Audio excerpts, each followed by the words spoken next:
Hello and welcome to rice ice YouTube channel. আমার নাম মিলন। আজকে প্রিলিমস ব্যাটসের আরেকটি ইম্পর্টেন্ট টপিক আমরা নিয়ে এসেছি, সেটা হচ্ছে কি মিনিমাম সাপোর্ট প্রাইস নিয়ে। তো মিনিমাম সাপোর্ট প্রাইস আমাদের UPSC prelims point of view থেকে কতটা ইম্পর্টেন্ট,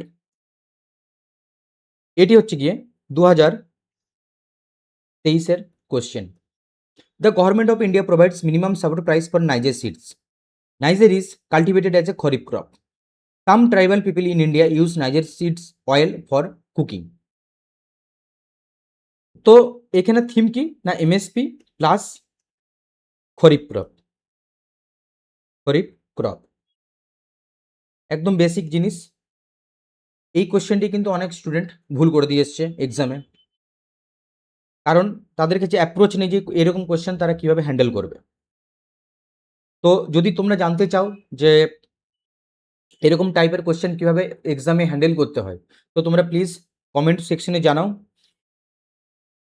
আমি নিশ্চয়ই সেই ভিডিও রিলেটেড নিয়ে আসবো।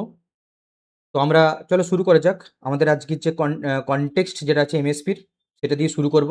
সেখানে কিছু বেসিক জিনিস জানবো। সেখানে এটাও জানবো যে খরিফ ক্রপ কোনগুলো, রবি ক্রপ কোনগুলো, ঠিক আছে। আমাদের গভর্নমেন্টের পলিসিস কী কী আছে এমএসপিকে নিয়ে, এটার মধ্যে ফ্যাসিলিটিস কী এমএসপি দিচ্ছে, তার ফ্যাসিলিটি কী বা পজিটিভ দিক কী বা নেগেটিভ দিক কী, চ্যালেঞ্জেস কী কী।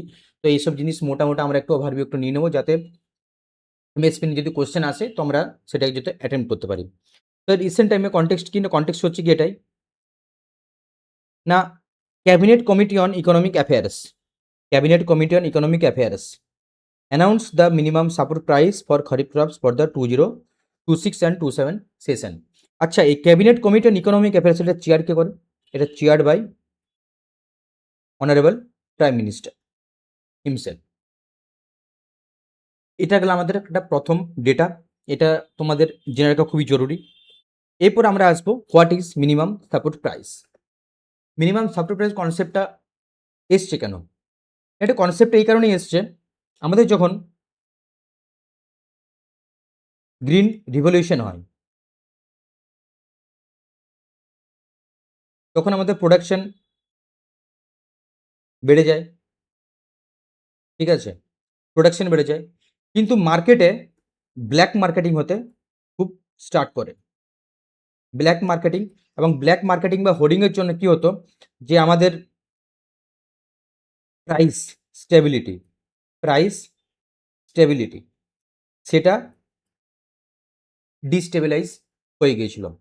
গভর্নমেন্ট তখন কি ফিক্স করলো যে ঠিক আছে, আমরা গভর্নমেন্ট হয়ে যেসব চাষিরা যারা শস্য প্রডিউস করছে তাদের কাছ থেকে একটা ফিক্সড প্রাইসে, একটা ফিক্সড প্রাইসে আমরা সেই শস্য আমরা নিজেরাই প্রকিউর করে নেবো। প্রকিউরমেন্ট যেটাকে বলে, আমরা নিজেরাই প্রকিউরমেন্ট করে নেব, এবং তার একটা বেস লেভেল থাকবে, এবং তার যে বেস লেভেলটা থাকবে সেটা প্রতি বছর বছর চেঞ্জ হবে সেটা, এবং সেখানে কিছু ক্রাইটেরিয়া আছে। এটাই হচ্ছে কি মিনিমাম সাপোর্ট প্রাইস, যাতে কোনো চাষি বা কোনো কৃষক তারা হয়তো সবজিটা বা কোনো চাল গম যেগুলো তারা প্রডিউস করছে সেখানে তারা যেমন কোনো রকম কোনো লস ফেস না করে, লস ফেস যাতে না করে, সেই জন্য এই এমএসপিকে নিয়ে আসা হয়েছে। অ্যানাউন্সমেন্ট কে করে এটা? The commission for agriculture cost and prices, এটা রিকমেন্ড করে, সেই রিকমেন্ডের বেসিসে এটা অ্যানাউন্স হয়। অ্যাপ্রুভাল কে দেয় না, cabinet committee on economic affairs chaired by the prime minister.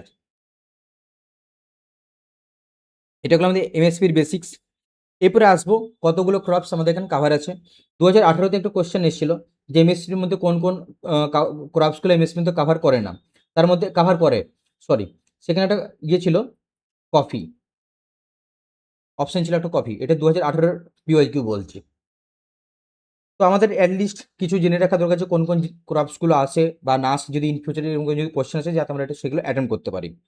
Kharif crops কী কী না, প্যাডি, জোয়ার, বাজরা, ম্যাজ, রাগি, আহার, মুগ, উড়দ, গ্রাউন্ডনাট, সয়াবিন, সানফ্লাওয়ার, সেসম, নাইজের সিড, কটন। এই যে নাইজের সিড এটাই কিন্তু 2023-এ কোশ্চেন জিজ্ঞেস করেছিল। রবি, ছটা রবি ক্রপস আছে, যেমন হুইট, বার্লে, গ্রাম, মসুর, rapeseed, mustard and sunflower. Commercial ক্রপসের মধ্যে দুটো কমার্শিয়াল ক্রপ আছে, সেটা হচ্ছে জুট আর কোপরা। কোপরা মানে হচ্ছে কি যেটা নারকেলের ছোবড়া থেকে তৈরি হয়, এটা হচ্ছে কোপরা। আর সুগার কেনকে যে প্রাইসটা ফিক্সড হয় সেটা ফিক্সড আছে ফেয়ার অ্যান্ড রেগুলেটরি প্রাইস, যেটার নাম হচ্ছে এফআরপি নামেও পরিচিত। এরপরে গভর্নমেন্ট দাম তো দেবে, কিন্তু সেটা প্রাইসটা কীভাবে ক্যালকুলেট কীভাবে হবে? তিনটে মেথড আছে, একটা হচ্ছে A2, একটা হচ্ছে কি A2 প্লাস FL, আর একটা হচ্ছে গিয়ে কি না C2। A2 মানে কি? Covers all paid out expenses like seeds, fertilisers, chemicals, hired labour, fuel and irrigation. মানে আমি অ্যাজ এ ইন্ডিভিজুয়াল ফার্মার, যদি আমি এই সিডসের খরচা দিই, ফার্টিলাইজার আমি খরচা করি, কেমিক্যালস দিই, হায়ার্ড লেবার করি, ফিউয়েল দেই, ইরিগেশন খরচা, এগুলোর মধ্যে A2 কাভার হচ্ছে। A2 প্লাস FL মানে কি? FL মানে হচ্ছে গিয়ে ফ্যামিলি লেবার। যদি আমি 1 টন রাইস আমি প্রডিউস করছি, সেখানে আমার A2 তো লেগেইছে, প্লাস আমি আমার ওয়াইফকেও নিয়ে এসেছি, আমি আমার সন্স, ডটার এদেরকেও নিয়ে এসেছি যে চল তোরাও চল, আমাকে ধান ফলাতে হবে, তারাও যদি এখানে লেবার পেড করে, তো সেখানে সেটা হয়ে যাবে A2 প্লাস FL, মানে তাদেরও একটা মজুরি কিন্তু গভর্নমেন্ট দেবে, ফ্যামিলি লেবার। C2 মানে হচ্ছে কি না comprehensive cost that includes A2 plus FL plus the interest on value of the owned capital assets and rent paid for the lease in land. এটার মানেটা হচ্ছে কি এটাই, A2 প্লাস FL এটা তোমার জমি, A2 প্লাস FL কিন্তু এই ল্যান্ডের, এই যে আমি যে নিজের ল্যান্ডে আমি জিনিসটাকে যে আমি প্রডিউস করলাম, A2 প্লাস FL কিন্তু এই ল্যান্ডের কিন্তু কোনো রেন্ট ইনক্লুড হয় না। কিন্তু C2তে কি হয়, এই যে ল্যান্ডের একটা রেন্ট থাকে একটা, আমি যদি অন্য কারো জমিতে নিতাম তার তো সে তো আমার কাছ থেকে রেন্ট তো নিত রে বাবা, নিত নাকি নিত? তাহলে যদি আমি আমার জমিতে করছি তারও একটা রেন্ট হয়, সেই রেন্টটা কিন্তু এই C2র মধ্যে কাভার থাকে, বাস এইটুকুই ডিফারেন্স, অন্য কোনো ডিফারেন্স নেই। তো গভর্নমেন্ট 2018-19 বাজেটে MSP fixed at the level at least 1.5 Times of the A2 plus FL cost, মানে A2 প্লাস FL কস্টে যেটা আছে এখান থেকে কিন্তু গভর্নমেন্ট কনসিডার করে, C2টা এখনো কোনো কনসিডার করেনি। ওটা কিন্তু অনেকেই বলেছে যে কনসিডার করার জন্য, কমিটি রিপোর্ট দিয়েছে যে হ্যাঁ কনসিডার করা হোক C2, যে আমাদের সিস্টেমটা আছে কম্প্রিহেন্সিভ কস্ট, সেটাকে কনসিডার করা হোক, সেটার বেস করে যেন কৃষকরা টাকাটা পায়। তো গভর্নমেন্ট সেটাতে এখন কোনো সাই দেয়নি। এবারে আসবো সিগনিফিক্যান্স।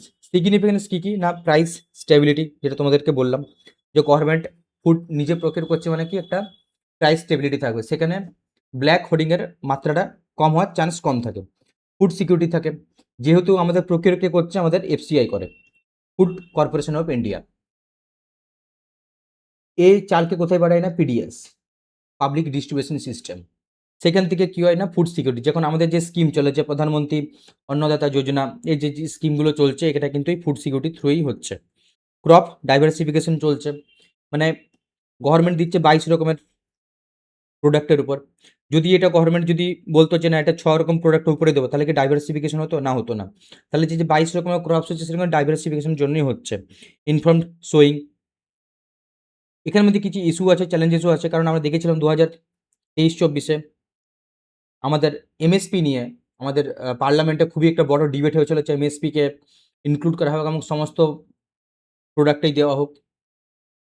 সেখানে কি না ল্যাক অফ লিগ্যাল গ্যারান্টি, এটা কিন্তু আমাদের আমাদের কি বলবো, আমাদের যে লিগ্যাল ব্যাকিং এমএসপি, সেটা কিন্তু লিগ্যাল ব্যাকিং নেই। গভর্নমেন্ট যেদিন চাইবে যে এমএসপিকে উঠিয়ে দিতে, সেদিন কিন্তু উঠিয়ে দিতে পারবে।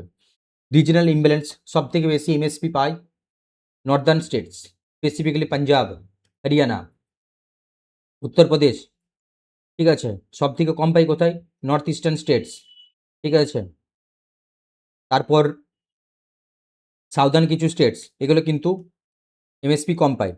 লো অ্যাওয়ারনেস কম আছে, যেমন আমাদের পশ্চিমবঙ্গের কথা বলি, এখানে কিন্তু যে মান্ডি সিস্টেম কিন্তু এখানে নেই, যে প্রকিউরমেন্ট হয় সেই সিস্টেম কিন্তু এখানে নেই। তাহলে এটা কি না lack of awareness. Ecological impact আছে, একটা হাই এমএসপি যদি হয় তাহলে মানুষ, যেমন এই যে রাইসের উপর যে এমএসপি দিচ্ছে, রাইসের উপরে এমএসপি দেওয়ার জন্য কী হবে, মানুষ বেশি করে রাইস ফলন করবে, রাইস ফলন করার জন্য কী হবে, বেশি পরিমাণে ওয়াটার লাগবে, ওয়াটার কনজাম্পশন বেশি হবে, সেই ওয়াটার কনজাম্পশনের জন্য আমাদের কি ইকোলজিক্যাল ইমব্যালেন্স কিন্তু ক্রিয়েট হতে পারে।